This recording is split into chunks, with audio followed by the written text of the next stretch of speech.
नमस्कार दोस्तों, मैं हूं राज और आप देख रहे हैं हाईवे 33। दोस्तों, इस चैनल पर मैं हर रोज़ अलग अलग किस्म की कहानियां सुनाता रहता हूं जो हमारे दर्शक व्यूअर हमें भेजते रहते हैं और कुछ अन्य सोर्सों से हमारे पास में कहानी आती रहती है। कुछ कहानियां इतनी विशेष होती है कि मैं खुद उसमें जब रिकॉर्डिंग करता हूं ना, तो मैं लगता हूं कि मैं उसी जगह पर हूं, उसी घटना स्थल पर हूं। वो चीज़ें मुझे साफ साफ बिल्कुल नज़र आती है। आज की कहानी भी ऐसी है। आज की कहानी जो है विजय की है। लेकिन ये विजय जो है ना, एक तरफा प्रेम करते थे एक लड़की से।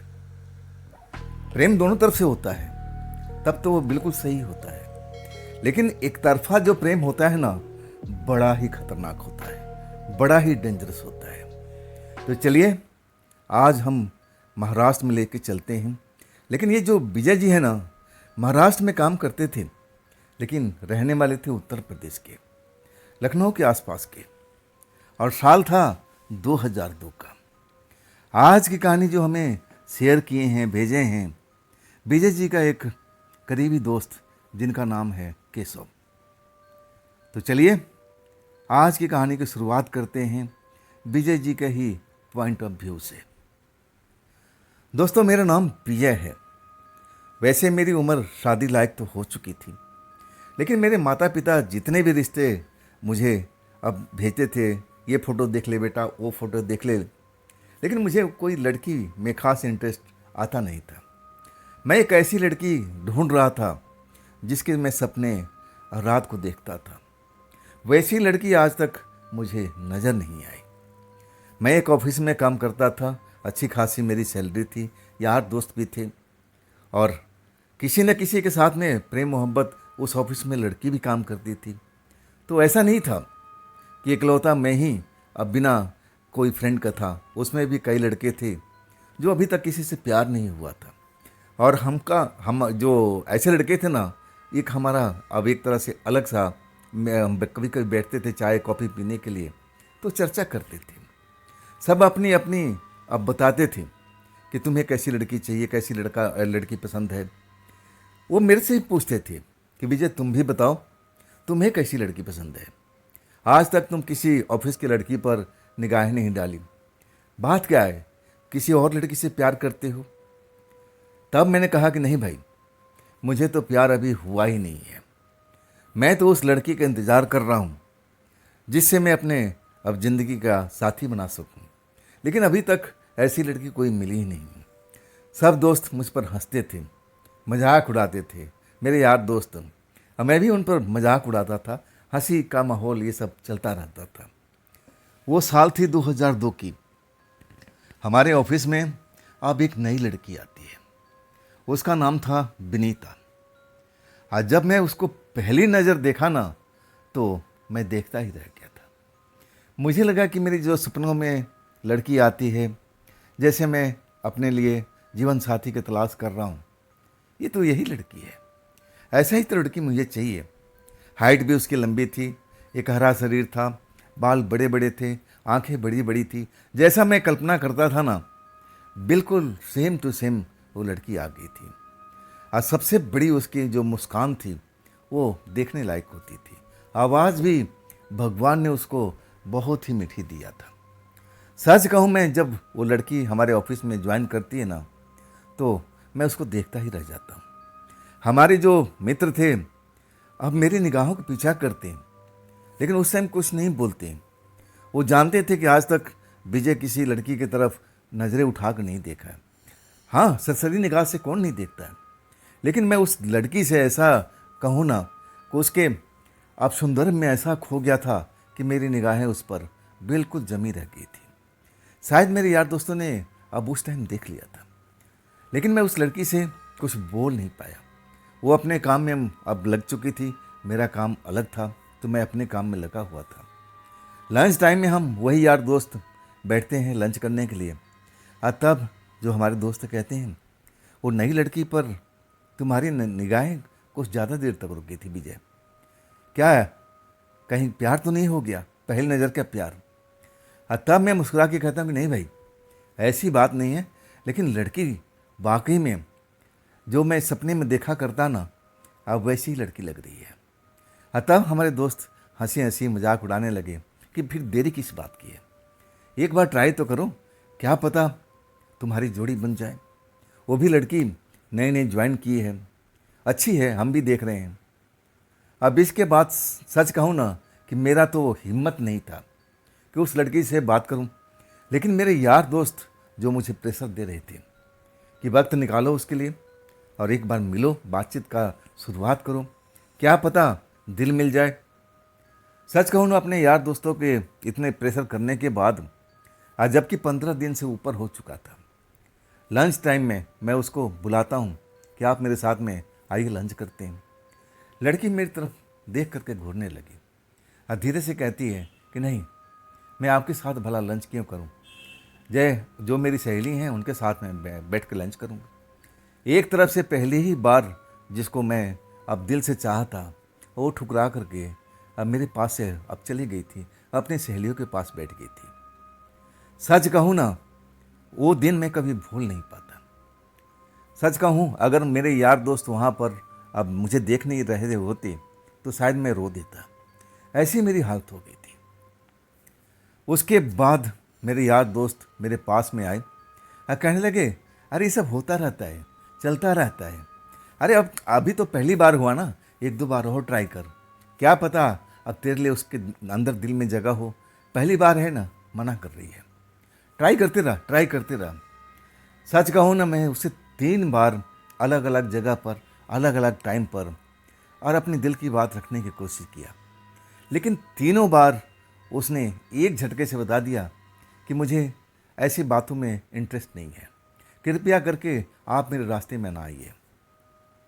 सच कहूँ ना, उसके बाद मेरा दिल टूट चुका था, लेकिन मेरे यार दोस्त जो थे ना, मेरे पीछे पड़े रहते थे, अरे ऐसा होता है, ऐसा होता है, नई लड़की हैं, आसानी से हाथ नहीं आती, तू ट्राई तो कर, एक बार और ट्राई कर। जगह का चुनाव करते हैं जहाँ वो लड़की अब जाती है, एकांत जगह होता है, अब फिर मुझे वहाँ खड़ा कर देते हैं कि देख, इस बार थोड़ा गुलाब का फूल लेके जा और प्रपोज कर उसको। मैं उसकी अब जो अपने दोस्तों की बात लेकर के मन खड़ा करके अब फिर मैं वही काम करता हूँ। लड़की खा जाने वाली दृष्टि से मुझे देखती है और कहती है कि मैं 3 बार आपको समझा चुकी, आपको समझ में नहीं आता है, इतने बेशर्म इंसान मैंने तो आज तक नहीं देखा। वो फूल मेरे हाथों से छीन करके अब मेरे ऊपर ही फेंक करके चली जाती है। सच कहूँ ना, मैं वहीं पर बैठ करके और रोने लगा था, मेरे आंखों से आंसू निकलने लगा था, इतनी बेइज्जती मुझे बर्दाश्त नहीं थी। ये तो सिर्फ मेरे यार दोस्तों के कहने पर किया था, मैं तो पहले ही हार मान चुका था कि नहीं, ये मेरे काबू में नहीं आने वाली लड़की है, मैं इससे दोबारा बात नहीं करूँगा। आखिरकार यार दोस्त उस टाइम मुझे अकेला छोड़ करके शायद वो भी डर चुके थे, भाग गए, कहीं मैं उन पर नाराज़ ना हो जाऊं। आखिरकार मैं अपने घर पहुंचता हूं और फिर मैं ऐसी चीज़ का सहारा लेता हूं जो मैंने कभी आज तक हाथ नहीं लगाया था, दारू का। दारू लेके बैठ जाता हूं, उसके गम में मैं दारू पीना शुरू कर देता हूं। मुझे याद ही नहीं कि मैं कब अपने घर में जो अकेले रहता था कब सो गया। सुबह जब मेरी आँख खुलती है तो सर भारी भारी है और सब कुछ एक चलचित्र की तरह मेरे आंखों से गुजरता रहता है। उस लड़की के एक एक बात मेरे दिमाग में कौंध रहा था, वो मुझे गुस्से से धमका रही थी, कैसे बेशर्म इंसान हो, एक बार नहीं मैं 3 बार तुम्हें समझा चुकी हूँ, तुम पर असर ही नहीं होता। ये बातें मेरे दिमाग में घूम रही थी। आखिरकार मैं उस दिन छुट्टी कर लेता हूँ, सर भारी भारी, पहली बार मैं दारू का सेवन किया था। अब इसके बाद सारा दिन मैं इसी बात को सोचता रहा कि आखिर ये लड़की है क्या भला, ये है क्या चीज़ भाई। मैं भी ऐसा कुछ ऐरा गैरा तो था नहीं, अच्छे पोस्ट पर था, अच्छी सैलरी थी, वहाँ पर ऑफिस में मेरी इज्जत थी, सब लोग मेरी इज्जत करते थे, और वो लड़की मेरी इज्जत को चुटकियों में मिट्टी में मिला दिया मेरे यार दोस्तों के सामने में। क्या करूँ इसके लिए, मैं क्या करूँ। एक तरह से मैं जिद पर अब वही सोचते सोचते अड़ गया था कि नहीं, इसको तो मैं काबू करूँगा, इसे तो मैं प्यार करूँगा, लेकिन कैसे कैसे। अगर मैं उसके पास जाऊँगा तो फिर धुतकार के भगा देगी। वो तो मैं काम बिल्कुल नहीं करना चाहता था। मैं अब सोचने लगा कि इसके लिए क्या करूं। इसके बाद मैं अब अपने दिमाग दौड़ाने लगा, लेकिन कुछ भी हल समझ में नहीं आ रहा था। एक दिन छुट्टी करने के बाद अब मैं शर्मिंदगी तो झेल लिया था। अब एक तरह से मैं अब दूसरे दिन ऑफिस पहुंचता हूं। मेरे जो यार दोस्त मेरे नज़दीक बैठे रहते थे, अब वो भी आ जाते हैं। कहते हैं कि यार वाकई में वो लड़की तेरे काबू में नहीं आएगी, वो अलग मिट्टी की बनी हुई है। हमने सब देख लिया, छोड़ उसका चक्कर, छोड़ उसे, अब बात में चित नहीं करना है। मैं गुस्से में था। कहने लगा कि मैं तुम लोग को समझाया था ना, वो अलग मिट्टी की बनी हुई ज़रूर है, लेकिन तुम लोगों ने आप जानबूझ के मुझे फंसा दिया। तुम लोगों ने गुलाब का फूल मेरे हाथों में पकड़ा दिया कि जा उसको प्रपोज कर। देख लिया ना, तुम लोग तो भाग खड़े हुए थे। अब मैं कितना देर वहाँ पर बैठा रोता रहा, तुम लोग ने शायद देखा नहीं होगा। मैं इस चीज़ को भूल नहीं सकता, मैं इस चीज़ को कभी भूलूंगा नहीं।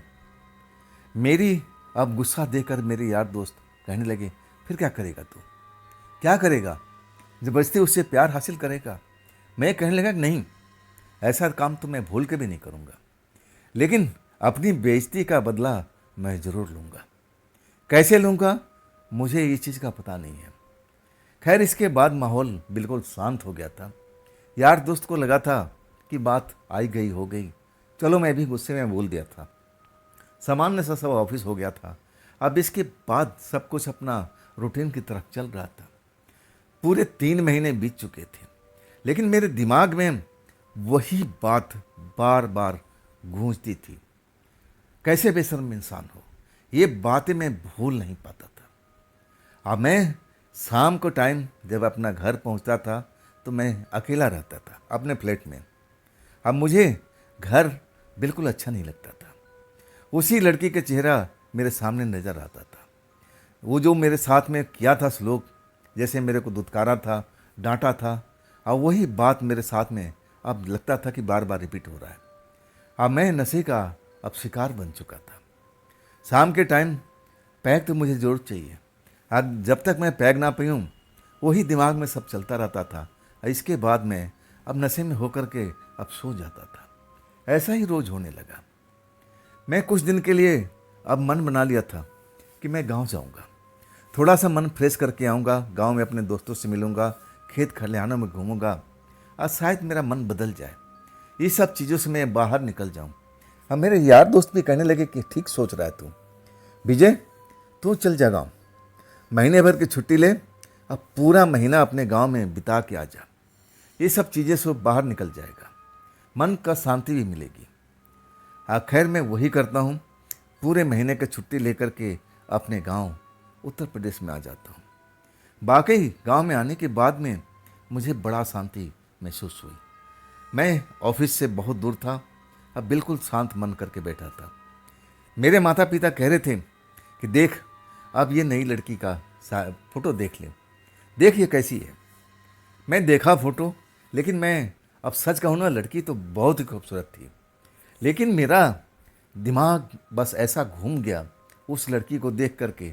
मुझे लगने लगा कि वो फ़ोटो में वो लड़की ना हो करके जिससे मैं प्यार करता हूँ, और वही लड़की अब वहाँ पर फ़ोटो में दिख रही है। मैं मना कर दिया कि नहीं, अभी नहीं, इसके बारे में अभी मैं सोचूंगा नहीं, मैं बाद में बताऊंगा। मन मेरा अब एक तरह से वो फ़ोटो देख करके बेचैन हो चुका था। वहाँ पर मेरे कुछ यार दोस्त थे, मैं अब उनके पास जाकर मिलता था। बहुत दिन के बाद मैं आया था तो मेरे यार दोस्त भी खुश थे, और दूसरी चीज़ वो लोग भी नशे का शिकार थे। अब वो बियर शेयर और पौवा हुआ जरूर मारते थे शाम के टाइम में। खेत में उनका अब एक फार्म हाउस था जो एग्रीकल्चर औजार वगैरह, आप खेती बाड़ी से संबंधित चीज़ें रखते थे। ट्यूबवेल था, हरियाली थी, वहाँ पर पेड़ पौधे थे, और मैं वहाँ पर जाता था, मन का बड़ा शांति मिलती थी। थोड़े ही दूर पर अब एक नहर सा था, झील सा बना हुआ था, एक बड़ा सा पेड़ भी था। उस जगह पर मुझे बड़ा सुकून मिलता था। शाम के टाइम जाने लगा, मेरे यार दोस्त मुझे ऑफ़र करने लगे कि अब बियर पी लें। हमने कि बियर वेयर तो नहीं, मैं थोड़ा ऐसी हार्ड ड्रिंक लेता हूँ। अब इसके बाद वहाँ पर भी सिलसिला पीने पिलाने का चलने लगा। मेरे दोस्त कहते थे कि तू इतना बड़ा हो चुका, ऑफिस में अच्छे पोस्ट पर है, तो अभी तक तूने कोई प्यार वार नहीं किया, ना शादी कर रहा है। क्या तेरे मन में कोई और चल रही है? कोई है तेरी प्रेमिका जो मुझे हम लोग को बता। मैं अब एक तरह से ड्रिंक किया हुआ था, नशे में था, और मैं अपने आप को रोक नहीं पाया। सारी बातें मैं अपने दोस्तों को बता दिया। देख, मैं एक लड़की से, ऑफिस में रहने वाली लड़की से प्यार किया था। अब मैं सारी एक एक चीज़ उन लोगों के सामने रख दिया। वैसे तो मैं बताने वाला नहीं था, लेकिन नशे के कारण मैं अपने यार दोस्तों के सामने में हर एक बात को अब आउट कर दिया। उनमें से एक मेरे से उम्र का बड़ा लड़का था, जो मेरा बहुत ही अच्छा मित्र था। और वो मेरी तरफ देख रहा था, कहने लगा, इस बात के लेकर तू इतना चिंतित है? ये तो मैं चुटकियों में हल करा सकता हूँ। सच कहूँ ना, मैं उसकी तरफ देखने लगा। मैं कहने लगा, कैसे कैसे करा सकता है? कहने लगा, तू आगे आगे देख, मैं तेरे लिए क्या करता हूँ। मैं एक ऐसे बाबा को जानता हूँ, और ये काम तो वो चुटकियों में करा देंगे। मैं उसकी तरफ हैरानी से देख रहा था। कौन सा बाबा भाई? और तब कहने लगा, वो तांत्रिक बाबा है, ऐसे वैसे नहीं है। वो सिर्फ पूर्णमासी की रात को या फिर अमावस्या ग्रहण की रात को हमारे जो गांव का शमशान है ना, वहाँ पर कभी कभी रात के टाइम में नज़र आते हैं। देख, यहाँ से कुछ ही दूरी पर शमशान नज़र आ रहा है ना। और तब मैं नज़रें घुमा के देखता हूँ, वहाँ पर एक बड़ा सा पीपल का पेड़ था। वो मैं देखता हूँ। अपने गांव का शमशान तो मैं पहचानता था, लेकिन कभी गया नहीं था। और तब मेरा दोस्त बताने लगा कि देख, वो रात को बाबा आते हैं, अमावस की रात को और फिर पूर्णमासी की रात को। हम जाकर के उनसे मिलेंगे, अपनी व्यथा उनको बताएंगे, और कुछ न कुछ हमारे लिए जरूर करेंगे। सच कहे ना, मैं तो अंदर ही अंदर खुश हो गया। क्या ऐसा संभव है? ऐसा वो कुछ कर देंगे जिससे मेरा प्यार वापस मिल जाएगा? और तब मेरा दोस्त कहने लगा कि हाँ, मैंने कराया था एक अपने दोस्त को। दोस्त देख, उसके साथ में अब उसकी जो प्रेमिका है दौड़ती हुई आ गई थी। जब मैं ये सुनता हूँ ना, मैं खुशी से उछल पड़ता हूँ। क्या ऐसा संभव है? मैं पढ़ा लिखा इंसान था, मुझे तंत्र मंत्र पर, भूत प्रेत पर कभी विश्वास नहीं था। लेकिन मेरा दोस्त कहने लगा कि हाँ भाई, कुछ दिन इंतजार कर, बस 4-5 दिन के बाद अमावस की रात आने वाली है, और बाबा जरूर आएंगे। हम तो यहीं पर रहेंगे ना, यहाँ से कुछ ही कदम की दूरी पर तो है अमावस की रात जो शमशान को। हम चल पड़ेंगे, सारे दोस्त चल पड़ेंगे। तुझे डरने की आवश्यकता ही नहीं है, हम तेरे ये काम जरूर करेंगे। सच कहूँ ना, उसके बाद मन में बड़ा शांति मिलती है। मैं घर लौटता हूँ, अब उसी लड़के के बारे में सोचने लगता हूँ जो मुझे कई बार धुतकार चुकी थी। मैं सोचने लगा कि क्या ऐसा संभव हो सकता है? तंत्र मंत्र से ऐसा कोई चमत्कार हो सकता है जो वो लड़की मुझे अब मेरे पास में आ जाए? ऐसा हो सकता है? खैर, अब मेरे मन में एक संभावना जाग चुकी। मेरे दोस्त ने ऐसे मेरे मन को अब एक तरह से भर दिया था कि हाँ, ये संभव है। ऐसा एक मेरे दोस्त के साथ में हुआ है। अब इसके बाद कहूँ ना, मैं शाम को तो जाता था, इसी विषय पर ज़्यादा बातचीत होती थी। मैं तंत्र मंत्र का अब एक तरह से रुचि नहीं रखता था, भूत प्रेत में रुचि नहीं रखता था, ऐसे शक्तियों पर विश्वास नहीं करता था। अब मेरी रुचि जाग गई थी।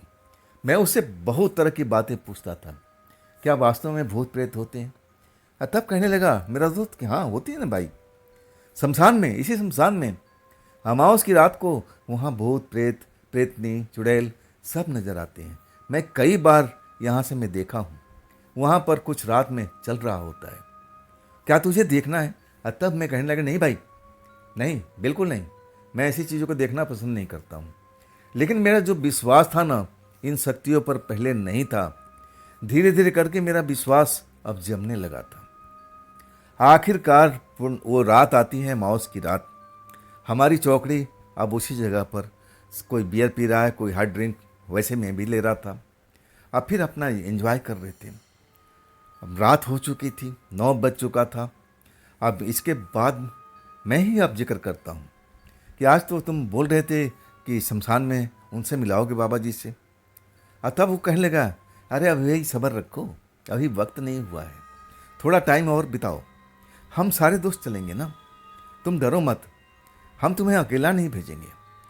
आखिरकार 11 बजे के आसपास अब पूरी मित्र मंडली हमारी खेतों को पगडंडी से होते हुए और उस शमशान पीपल के पेड़ के पास पहुंच जाती है। अब वहाँ पर हर रोज़ तो कोई लाश जलती नहीं थी। कभी कभी साल में 6 महीने में 4 महीने में कोई ऐसा हो गया तो हो गया, नहीं तो वो जगह खाली रहती थी। पीपल का विशाल पेड़ था और वहाँ पर कोई बाउंड्री नहीं, खुला आसमान था, उसी के अंदर में शमशान बना हुआ था। एक झोपड़ी थी, एक झोपड़ी अब कैसे बनी थी, किसने बनाया था, अजी तो मालूम नहीं था। मैं उस जगह पर गया ना, तो वहाँ पर कोई नहीं था। हमारे मित्र मंडली सब जगह अब देख लिए, लेकिन जिस बाबा को ढूंढ रहे थे वो बाबा नज़र नहीं आए। आखिरकार हम लोग कुछ देर तक वहाँ खड़ा रहे, बाबा का इंतज़ार करते लगे, लेकिन जब बाबा कोई नज़र नहीं आते हैं ना, तब मेरा दोस्त कहता है कि कहीं आज तो नहीं आएंगे, ऐसा तो कभी नहीं होता है, चलो कुछ देर इंतज़ार करते हैं, वो ज़रूर आएंगे। इसके बाद हम पीपल के नीचे बैठ जाते हैं। इसी विषय में बात होने लगती है। हम लोग भूल जाते हैं कि जिस जगह पर बैठे हैं शमशान की जगह है और वहाँ पर पीपल का पेड़ कोई साधारण चीज़ नहीं है। अचानक पीपल का जो पेड़ है ना, बिल्कुल हवा नहीं था, कोई तूफानी रात नहीं थी, बिल्कुल शांत वातावरण था और पीपल का पेड़ अचानक हिलने लगा था, जैसे उसकी टहनियाँ आपस में टकरा रही हो। और उस पर बैठे हुए जो चिड़िया वगैरह थे वो शोर मचा करके अब एक बार उड़ चुके थे। सच कहूँ ना कि ये सब देख करके तो मेरी हालत ख़राब हो गई थी। और उसमें कुछ मेरे मित्र थे, वो भी अब डर करके भाग चुके थे। हम वहाँ पर 3 लोग अभी डटे हुए थे। मैं भी भागने वाला था, लेकिन जो मेरा मित्र था ना, जो बड़े उम्र का था, मैं उसका नाम तो नहीं बताऊँगा, वो मेरा हाथ पकड़ लिया और कहने लगा, अरे ऐसे भागता रहेगा तो फिर काम कैसे होगा, हमें अब इंतज़ार करना पड़ेगा। ये संकेत हमें मिल गया है कि यहाँ पर बाबा जी आने वाले हैं, हम यहाँ से कहीं नहीं जाएंगे, आराम से खड़ा रहते हैं, अब देखना कुछ देर में ज़रूर आएंगे। सच कहूँ मेरा दिल की धड़कन बढ़ी हुई थी। पीपल का पेड़ रह रह करके उसकी टहनियाँ हिल रही थी। पीपल की टहनियाँ जोर जोर से हिलने लगी थी। मेरे लिए बहुत ही आश्चर्यजनक बात थी।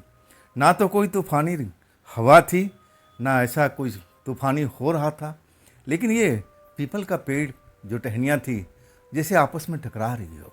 बाकी मुझे जहाँ तक याद है ना, कई दोस्त तो डर कर के भाग चुके थे, लेकिन जो मुझे मेरा दोस्त लेके गया था अभी भी मेरे साथ में खड़ा था। हम दोनों साथ में खड़े थे, मेरा भी हिम्मत जवाब दे गया था, लेकिन मेरा दोस्त कहता है कि अरे नहीं नहीं, डरने का सकता नहीं है, ऐसा यहाँ पर होता है, ये संकेत है कि वो बाबा जी आ रहे हैं। आखिरकार हमारी निगाहें उस रास्ते पर जमी हुई थी, जो रास्ते पर बाबा जी आते थे जाते थे, लेकिन अभी तक बाबा जी का कोई हमारा दर्शन नहीं हुआ था। और तभी मुझे लगा, मैं अपने दोस्त के पास में खड़ा था, और तभी मुझे लगा कि जैसे मेरे बदन को कोई छू रहा है, अपने हाथों से स्पर्श कर रहा। मुझे लगा कि मेरा दोस्त होगा, लेकिन जब मैं पलट के देखता हूँ तो मेरा दोस्त मुझसे थोड़ा दूरी पर खड़ा था, और उसके मतलब ही नहीं हो सकता था कि मेरे अब बदन पर वो हाथ फेरे। ये किसका एहसास था, कौन था मेरे बगल में? मैं आसपास चौंक करके देखने लगा, लेकिन वहाँ पर ऐसी कोई चीज़ मुझे दिखाई ही नहीं दी। और ऐसा एक बार नहीं, कई बार हुआ। ऐसा लगा कि मेरे सर के बालों को कोई छू रहा हो, मेरे गालों को छू रहा हो, मेरे जिस्म इधर उधर, कभी पीठ पर कभी सीने पर कोई हाथ फेर रहा हो। और जब होता था तो मैं अब इधर से उधर उछल जाता था। क्या, कौन कर रहा? मेरा दोस्त कहने लगा, क्या उछल रहा है? अरे डरने की बात नहीं है। और तब मेरा जो ध्यान गया पेड़ के तरफ में, जो एक डाल जोर जोर से हिल रही थी। मैं देखने लगा कि आखिर ऐसा क्यों हो रहा है। और जब मैं देखता हूँ ना, तब मुझे 2 आंखें नज़र आती है, चेहरा कोई नज़र नहीं आता, अंधेरा था। अब फिर वो लाल लाल डरावनी आंखें जैसे मेरे दिमाग के अंदर प्रवेश करती जा रही हो। और इसके बाद मुझे कुछ होश नहीं था, मैं कहाँ पर हूँ, मैं कौन हूँ और मेरे साथ में क्या हुआ, कुछ भी मालूम नहीं। जब मुझे होश आता है ना, तो मेरा दोस्त मुझे अपने फार्म हाउस में लेके आ चुका था। अब मेरे को होश में लाने की जैसे कोशिश कर रहा था। तेरे को नशा चढ़ गया है, तू नशा चढ़ के सब कुछ उल्टा पुल्टा बोल रहा था, तू न जाने कैसे कैसी बातें कर रहा था, क्या हो गया तेरे को, क्या हो गया। वो मुझे डांट रहा था, नशा ज़्यादा चढ़ गया है। लेकिन मैं जब होश में आया ना तो शरीर मेरा बहुत ही भारी भारी सा एहसास हो रहा था, सर जैसे फटा जा रहा था, ऐसा मुझे लगने लगा। मैं बताता हूँ कि मेरे बदन में बहुत दर्द हो रहा है, मेरा सर भारी हुआ पड़ा है। और तब वो कहता है कि नहीं, ऐसा कुछ बात नहीं है, दारू का असर है, थोड़ा सा एक आध पैग और ले ले, ये हैंग ओवर है, ये उतर जाएगा। मुझे फिर वही चीज़ मिलती है और मैं उसको इस्तेमाल करता हूँ, और तब वाकई में ऐसा लगता है कि सब कुछ सही हो गया हो। मेरा शरीर बिल्कुल हल्का हो जाता है, सर का दर्द गायब हो जाता है। और तब मैं पूछता हूँ कि मुझे तो याद नहीं था कि मैं उस पेड़ के पास से, उस शमशान के पास से कैसे आया। और तब वो हंसने लगा कि तू तो नशे में बहक गया था, ना जाने मुझे भी उल्टा सुल्टा सब बोल रहा था, धमका रहा था कि मैं एक एक को देख लूँगा। क्या हो गया था तेरे साथ में, ऐसा क्या नशा चढ़ गया था। मुझे तो कुछ याद भी नहीं था कि मैं अपने दोस्त को ऐसा कैसे बोल सकता हूँ। अब मैं पूछा कि बाबा जी का क्या हुआ, और तब कहने लगा बाबा जी तो नहीं आए थे, शायद आज की रात नहीं आएंगे, फिर हम कभी देखेंगे। इसके बाद हम सब गांव लौट जाते हैं अपने घर में।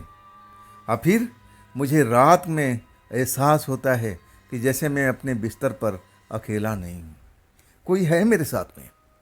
मैं अपने आंखें खोलने का कोशिश करता हूँ, लेकिन ऐसा अब मैं कहूँ कि जैसे नशा का सुरूर चढ़ा हुआ था, या ना जाने मेरे साथ में ऐसा क्या हुआ था, आंखें नहीं खोल पाता हूँ।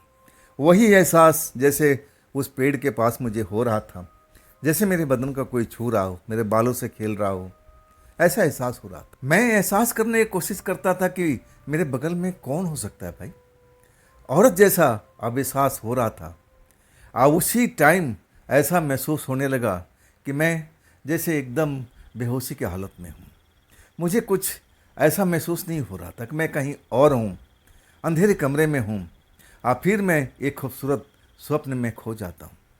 मैं देखता हूँ कि जिस लड़की के वजह से मैं शहर छोड़ करके गांव में आया था, और वो लड़की हमारे ऑफिस के नीचे मैं खड़ा हूँ पार्किंग एरिया में, और वो मेरी बाइक के पास में आकर के खड़ी, आप मुझसे कह रही है कि सुनिए ना, मैं तो आपको आजमा रही थी, आप नाराज़ हो गए। नहीं, आप मेरे से नाराज़ मत होइए, मैं भी आपसे बहुत प्यार करती हूँ। वही लड़की मुस्कुरा करके आप मुझसे लिपट जाती है। पार्किंग एरिया में लोग आज आ रहे हैं, जा रहे हैं, और उसको परवाह नहीं है। और तब मैं कहता हूँ अरे ऐसा मत करो, ये देखो ऐसे लोग आ रहे हैं, जा रहे हैं, क्या सोचेंगे। लेकिन वो कह रही कि मुझे किसी का परवाह नहीं है, मैं तुमसे प्यार करती हूँ और करती रहूँगी। और फिर मेरा नींद खुल जाता है, मैं पसीने में लथपथ अपने आप को पाता हूँ, और मैं देखने की कोशिश करता हूँ कि मेरे बगल में कौन सोया हुआ था। वहाँ तो कोई नहीं है, कमरे का दरवाज़ा बंद है। मुझे लगा कि ये सब दारू का असर, और ऊपर से मैं कोई सपने में खोया हुआ था। ऐसा सपना मेरे पास में अब पहली बार आया था। आखिरकार सुबह होती है, मैं फ्रेश में होता हूँ, फिर अपने गांव घर में घूमता हूँ, अब उस जगह पर जाता हूँ। लेकिन जब शमशान के साइड में देखता हूँ ना पीपल का पेड़, डर के मारे मैं सिहर जाता हूँ कि नहीं बाबा, आज के बाद मैं इस तरफ में आऊँगा ही नहीं। मेरे दोस्त मिलते हैं, और फिर वही खेल शुरू हो जाता है। अब मेरा दोस्त कहते हैं कि देख, अब तो अमावस की रात गुजर गई है, अब तो 15 दिन और इंतज़ार करना पड़ेगा, पूर्णमासी आएगी और तब बाबा आएंगे, तो रुक तब तक। तब मैं कहने लगा कि नहीं, मैं तो अपना शहर निकलूँगा, मैं इतना दिन यहाँ पर रुक नहीं सकता। और तब मेरा दोस्त कहने लगा कि ठीक है, अगली बार आए, और तब हम अब पूरी जो काम अधूरा रह गया है, अब मैं बाबा से मिलवाऊँगा और सब कुछ सही करा दूँगा। तुझे अब डरने की ज़रूरत नहीं है, मैं तेरा दोस्त हूँ ना। सच कहूँ ना, मैं उस रात में वहाँ पर बिल्कुल ठहरना नहीं चाहता था। मैं 9 बजे ही अपने घर वापस हो जाता हूँ, और फिर वही घर में अपना आराम करता हूँ बिस्तर पर। और आधी रात के बाद मुझे जब एहसास होता है कि मैं अकेला नहीं हूँ, मेरे बिस्तर कोई शेयर कर रहा है, कोई औरत है, कोई लड़की है, मैं महसूस करता हूँ। लेकिन मैं अपने आंखें नहीं खोल पाता हूँ। मैं आज इतना नहीं पिया था जितना उस रात को पिया था। मैं अपने आंखें खोलने का भरपूर कोशिश करता हूँ लेकिन खोल नहीं पाता हूँ। हाँ, तब मुझे वही स्वप्न फिर दिखाई देता है कि मैं अपने पार्किंग एरिया में, अब शहर में हूँ, और वही लड़की वही गुलाब का फूल जो मैं उसको दिया था, और वैसे ही गुलाब का फूल लेकर के खड़ी है और कहती है कि मैं आपसे बहुत ही प्यार करती हूँ विजय, मुझसे बड़ी भूल हो गई, मैं तो आपको आजमा रही थी और आप नाराज़ हो गए, लीजिए लीजिए अब मान भी जाइए। अब इसके बाद मेरी आँख खुल जाती है।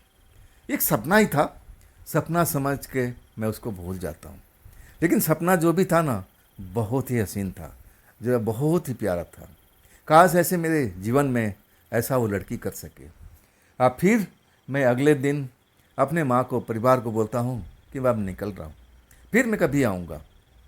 चला जाता हूँ। माँ बाप पूछते हैं कि उस लड़की का क्या करोगे जो मैंने तस्वीर दिखाया था। अतः मैं बोलता कि मैं तस्वीर लेके जाता हूँ, अब मैं बाद में आपको सोच के बताऊँगा। मैं शहर पहुँच जाता हूँ। शहर पहुँचने के बाद अब मैं अपने ऑफिस ज्वाइन करता हूँ। अब फिर सामान्य सा जीवन चलने लगता है। मेरे यार दोस्त अब मेरे करीब रहते हैं, पूछते हैं कि सब कुछ ठीक है ना वहाँ पर। मैं ऐसी कोई बात बताता नहीं हूँ जो वहाँ मेरे साथ में हुआ था, जो घटना मेरे साथ में उस पेड़ के पास में, शमशान के पास घटी थी, कुछ नहीं बताता हूँ। मैं उनके साथ हंसी मजाक सब कुछ चलता रहता है और आखिरकार समय 5 बज रहा था और तब वही लड़की हमसे दूर टेबल पर बैठी हुई अपना काम कर रही थी और कुछ फाइल को समेट करके अब मेरे पास में आ जाती है। मुझे मुस्कुरा कर देखती है और कहती है कि ज़रा ये चीज़ मैं समझना चाहती हूँ आपसे, आप मुझे ज़रा बता दीजिए, मेरी समझ में नहीं आ रहा। मैं उसको देखता हूँ, उसके चेहरे पर हल्की मुस्कान है और उसकी बड़ी बड़ी आंखें मुझे निहार रही है। मैं कांपते हाथों से अब फाइल पकड़ता हूँ, लेकिन निगाहें उसके ऊपर लगी हुई है। वो हमेशा मुस्कुरा रही है। मेरे हाथ कांपते हैं फाइल पकड़ने में और तब कहती है कि आप देखिए ना, मैं इस काम में फंस गई हूँ, मुझे समझ में नहीं आ रहा है।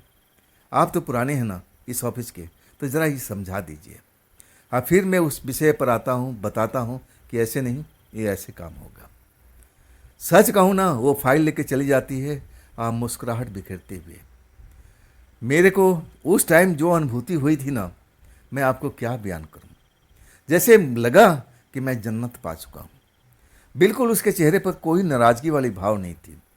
और वही होता है जब मैं अपने पार्किंग में पहुँचता हूँ और वो मेरे बाद में आती है। मैं अपने बाइक को साफ सुफ करता हूँ और तब तक मेरे बाइक के पास आके खड़ी हो जाती है, जैसे मेरे सपने में हुआ था। और कहती है, विजय मुझे माफ़ कर दीजिए ना, मुझसे बहुत बड़ी भूल हो चुकी है। मैं आपके साथ में ऐसा बोलना नहीं चाहती थी, ना जाने मेरे मुंह से ऐसा कैसे निकल गया। कई लड़के मेरे साथ में ऐसे करते थे, ज़बरदस्ती फूल देने की कोशिश करते थे। मैं समझी थी कि ऐसे ही लोगों में से आप भी हैं, लेकिन जब आपके बारे में मैंने पता किया आपके जाने के बाद में, तब आपकी असलियत मुझे पता चला कि आप ऐसे छिछोरे लड़के नहीं हैं। तब मैं सोचा कि मैं अपनी गलती को सुधारती हूँ। देखिए, आप मुझे माफ़ कर दीजिए। अब फिर उसके चेहरे पर मुस्कुराहट। अब मैं कहने लगा कि ठीक है, मैंने तो माफ़ कर दिया, क्या तुमने भी दिल से माफ़ कर दिया? तब वो कहने लगी कि हाँ। अब फिर हमारा खुशी का कोई ठिकाना नहीं था और उसके बाद हमारी दोस्ती का शुरुआत हो चुका था। मुझे लगा कि सब कुछ बिल्कुल मज़े में चल रहा है। कुछ महीने के दोस्ती के बाद अब जो हमारे यार दोस्त थे कहते थे कि विजय तूने ऐसा कौन सा जादू कर दिया, जो लड़की इतनी नाराज़ थी अब वो तेरी दोस्त बन चुकी है, प्रेमिका बन चुकी है, कुछ ऐसा विद्या हमें भी बता। तब मैं कहने लगा, भाई मैं कोई विद्या जानता नहीं हूँ ना, ऐसा मैं अभी उस लड़की के ऊपर मैं कुछ किया है। मैं बिल्कुल सरल व्यक्ति हूँ, अब मुझे ऐसी कोई विद्या आती नहीं है। इसके बाद में जो दोस्ती थी अब प्रेम में बदल चुकी थी। हम एकांत में मिलते थे, अब घंटों बैठे रहते थे, बात करते थे, कभी कॉफ़ी हाउस में, कभी रेस्टोरेंट में। इस तरह सिलसिला चलता रहा। 1 साल होते होते हम एक दूसरे को अच्छी तरह से जान चुके थे, परख चुके थे। तब मैंने शादी का अब एक तरह से अनुमति मांगी। वो बिल्कुल तैयार हो गई। अब फिर हमने अपने परिवार को खबर किया। परिवार वाले थोड़ा नाराज़ जरूर थे। जिस लड़की के बारे में अब वो रिश्ता तय कर चुके थे मन ही मन, जिसका फ़ोटो हमें दिए थे, अब वो उससे रिश्ता कराना चाहते थे। वो लड़की भी खूबसूरत थी, लेकिन मेरे मन में ये लड़की भाई थी। आखिरकार उनकी नाराज़गी कुछ दिन चलती है, आप फिर वो मान जाते हैं। हमारी शादी इसी शहर में हो जाती है।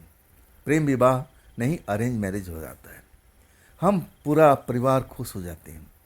और लड़की जो थी ना, अब एक तरह से हमारे घर में आ चुकी है। हम अपना घर बदल चुके हैं। अब बड़ा सा हमने घर ले लिया है, और जिसमें हमारी गृहस्थी आराम से चले। घर में हम पूजा का एक कमरा भी बना देते हैं। भगवान को पूरा अच्छी तरह से, भगवान जैसे हम पुराने फ्लैट में रखते थे, और थोड़ा बड़ा ही मंदिर बना करके पूजा पाठ मैं ज़रूर करता था। सुबह ऑफिस से निकलने से पहले भगवान का पूजा पाठ करके, नहा धो करके, और तब मैं निकलता था। शाम को जब भी आता था ना, तब मैं भगवान को दिया बाती जरूर करता था। ऐसा ही मेरा नियम था। लेकिन कुछ दिनों से मेरा नियम गड़बड़ा चुका था। मैं जब आया था ना, और जब मैं यहाँ से गया था, तब मैं दारू में अब एक तरह से डूब गया था। लेकिन अब सब कुछ मैंने छोड़ दिया था। जैसे मैं पहले था, अब दारू, शराब, ऐसी चीज़ों से मैं बहुत नफरत करता था, और वो चीज़ों को मैं बिल्कुल त्याग दिया था। अब मैं अपनी पत्नी को बुलाता था कि आओ ना, तुम भी भगवान से प्रार्थना करो और पूजा पाठ करते हैं। लेकिन वो हंस करके बोलती थी, आप कर रहे हो ना, एक ही आदमी बहुत काफ़ी है। मैं इन चीज़ों में विश्वास नहीं रखती। मैं उसको समझाता था कि देखो, भगवान होते हैं, भगवान को माना करो। तब कहती है कि मैं दिल से मानती हूँ, मैं कोई दिखावा नहीं करती हूँ आपकी तरह। मैं जा कर के मंदिर में अगरबत्ती नहीं दिखाती, मैं दिल से अंदर से भगवान से प्रार्थना करती हूँ। खैर, इसके बाद मैं ज़्यादा उस पर प्रेशर भी नहीं डालता था कि चलो अब अपना अपना भक्ति है, वो दिल से करती है, अब मैं सामने जाके करता हूँ, बात बराबर है। अब फिर कभी भी उस मंदिर कमरे में वो दाखिल नहीं होती थी। कमाल की बात थी। और मैं कहूँ ना कि मैं बिल्कुल शाकाहारी व्यक्ति था, लेकिन शादी के बाद से जब भी हम रेस्टोरेंट में जाते थे और हम खाना का ऑर्डर करते थे, तो उसकी चॉइस नॉनवेज होती थी। हमेशा ही नॉनवेज को अब बिल्कुल चॉइस करती थी। अब मैं बोल नहीं पाता भाई, अपना अपना खान पान है, मैं किसी के बारे में अब मैं कैसे रोकूं। उनकी पसंद है, हमारी मिसेज का पसंद है, तो जो खाना चाहें खा सकती, मैं कौन रोकने वाला हूँ। मैं शाकाहारी व्यक्ति हूँ, तो मैं शाकाहारी प्रयोग करता था। लेकिन ये करते करते कुछ टाइम व्यतीत हो जाता है, और तब हमारे घर वाले बोलते हैं कि बेटा घर में भी तो आओ, बहू के लेके आओ।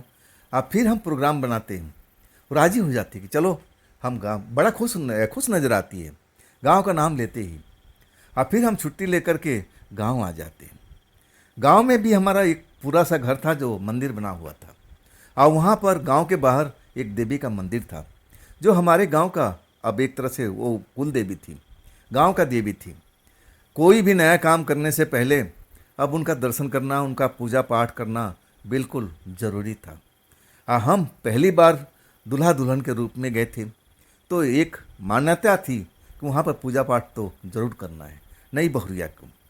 हमारे घर के परिवार लोग खुशी खुशी सब कुछ इंतज़ाम करते हैं, ढोल वगैरह सब कुछ इंतज़ाम करके, और पूजा पाठ करने के लिए उस मंदिर की तरफ अब तैयारी हो चुकी थी। अचानक मेरी पत्नी जो पहले तैयार थी, अब फिर उसको ऐसा लगने लगा कि दौरा पड़ रहा है, वो बेहोश हो रही है। कुछ अलग अलग आवाज़ में अब वो कुछ बोल रही है। सब कोई डर गया, क्या हो गया बहुरिया को, क्या हो गया बहुरिया को, किसी को कुछ समझ में नहीं आ रहा था।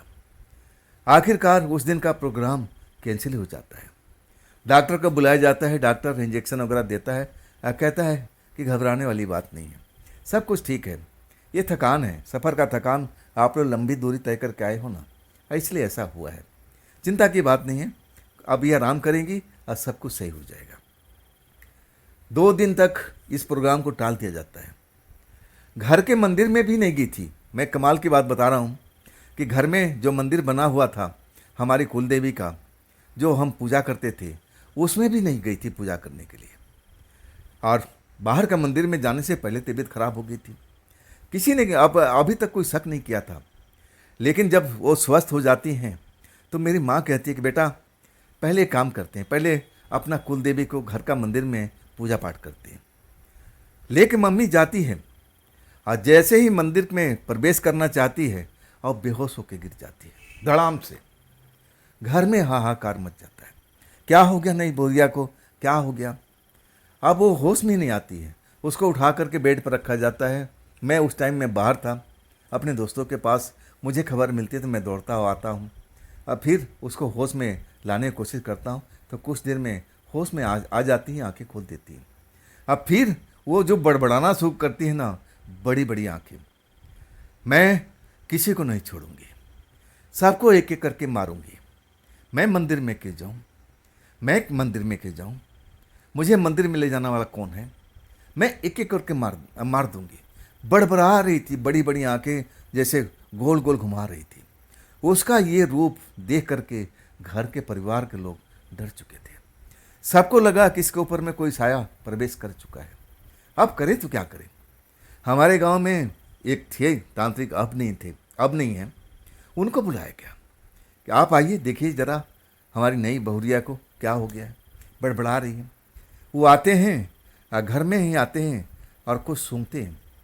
अब फिर माँ पूछती है कि अब ऐसा क्या सूंघ रहे थे?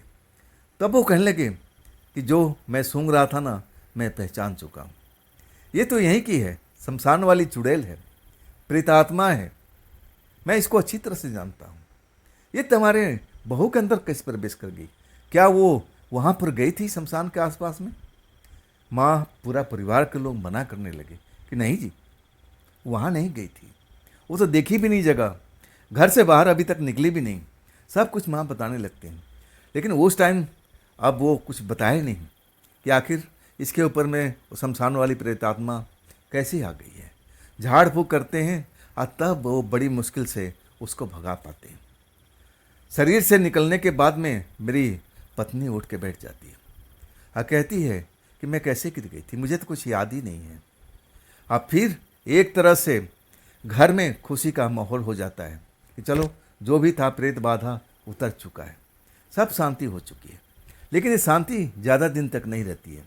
फिर 2 दिन के बाद अब वो जो देवी माँ के मंदिर तक जाना था, अब सोचा कि चलो अब तो स्वस्थ हो गई है। माँ का कहना था कि मंदिर का दर्शन करना जरूरी है। मंदिर में अब सारे लोग जो औरतें हैं मिल के जाती हैं पूजा पाठ करने के लिए। और जैसे ही मंदिर के पास पहुँचती हैं, अब फिर बेहोश होकर के गिर जाती है, वही बड़बड़ाना शुरू कर देती है। आखिरकार पुजारी जी को, अब जो तांत्रिक बाबा था, उनको वहीं बुलाया जाता है और उसके बाद झाड़ फूँक शुरू हो जाती है। तांत्रिक बाबा पूछते हैं उससे कि देख, यहाँ से तू भाग नहीं सकती, जिस जगह पर तू आई है ना, यहाँ से कोई प्रेतात्मा भाग नहीं सकता। तुम्हें सच बताना होगा कि आखिर इस नई बहुरिया के पास तू कैसे आ गई और क्यों इस बेचारी को तकलीफ दे रही है। तब जो मेरी पत्नी थी और वो बड़बड़ाते हुए, भारी आवाज़ में बोलते हुए, मैं इसके पास नहीं आई, इसका दूल्हा मेरे पास में आया था रात के टाइम में। जो सच्चाई थी ना, सब कुछ वो बड़बड़ा के बताने लगी और तांत्रिक बाबा मेरी तरफ घूर रहे थे। धीरे से मेरे पास में आते हैं और कहते हैं बात सही है। और तब मैं अब धीरे धीरे सारी बात बता देता हूँ और कहते हैं कि तुम लोगों ने बहुत बड़ी गलती की, ऐसा गलती तुम लोग दोबारा मत करना। तुम लोग की जान बच गई, अभी तक आप भगवान का शुक्रगुजार मनाओ, शुक्रिया मनाओ कि अभी तक तुम दोनों के दोनों लोग खड़े हो। चलो आप आगे से ऐसी कभी गलती मत करना। और इसके बाद उस चुड़ैल को, आत्मा को, यानी प्रेतात्मा लड़की को अब शरीर से बाहर निकालते हैं और फिर उसका स्थान अब जहाँ उसको भेजना चाहिए वहाँ भेज देते हैं और कहते हैं कि अब सब कुछ सही है, अब डरने की आवश्यकता नहीं। और इसके बाद वो पूजा पाठ जो था वो भी स्थगित हो जाता है। फिर 5 दिन के बाद वो पूजा पाठ करना जरूरी था। हमारे माँ का कहना था कि ये हमारे नियम है, गांव का नियम है, नई बहुरिया अपने हाथों से देवी माँ का पूजा पाठ करेगी और तब घर में लक्ष्मी का वास होता है, घर तरक्की करता है। ऐसा ही हमारे गांव का नियम था। 5 दिन के बाद वही मेरी पत्नी पहले घर के मंदिर में प्रवेश करती है, पूजा पाठ करती है और इसके बाद देवी माँ के मंदिर तक जाती है। अब बड़े आराम से अब देवी माँ का आशीर्वाद लेती है, पूजा पाठ करती है। और तब मुझे एहसास हो गया कि अब वो प्रेतात्मा जो उस पीपल के पेड़ पर रहती थी अब इसके शरीर में नहीं है। बड़ा ही ये जो मेरे साथ में घटना घटी थी, ये सब मेरे ही कारण हुआ था। लेकिन इसमें जो एक तथ्य छुपा हुआ था कि आखिर वो कैसे मेरी जो पत्नी थी काबू में कैसे आई। अभी मैं इस बात का खुलासा करने वाला हूँ। शायद वो प्रेतात्मा लड़की अब वो जान चुकी थी कि मैं किस लड़की से प्यार करता हूँ। मेरे शरीर के द्वारा अब शहर पहुँच चुकी थी और उसके बाद उस लड़की के अंदर उतर चुकी थी, उसका दिमाग को घुमा दिया था।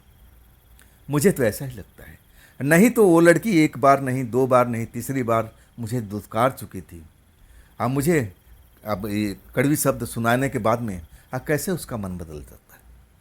जरूर उसी प्रेतात्मा लड़की का एक सब कारनामा था और उसी के वजह से सच कहूँ ना तो ये मेरी पत्नी मिली थी। तो दोस्तों ये थी आज की कहानी केशव जी की भेजी हुई। ये कहानी घटना आपको कैसा लगा कमेंट में ज़रूर बताइएगा। और दोस्तों अगर आपके पास भी ऐसी कोई घटना है, कहानी है, कोई अपने आप बीती है जो आप मुझे बताना चाहते हैं तो आप मुझे इंस्टाग्राम पर या मेरे व्हाट्सएप नंबर पर या मेरे मेल आईडी पर अपनी कहानी को, अपनी घटना को आप मुझे शेयर कर सकते हैं। और दोस्तों ये भी चैनल आप ही का है तो इसको भी आप प्यार कीजिए, लाइक कीजिए, हाइप कीजिए, सब्सक्राइब कीजिए और अपने दोस्तों को शेयर करना ना भूलिएगा। और फिर हम मिलते हैं दोस्तों कल की रात इसी चैनल पर, इसी टाइम पर। आप लोग अपना ख्याल रखिएगा। नमस्कार।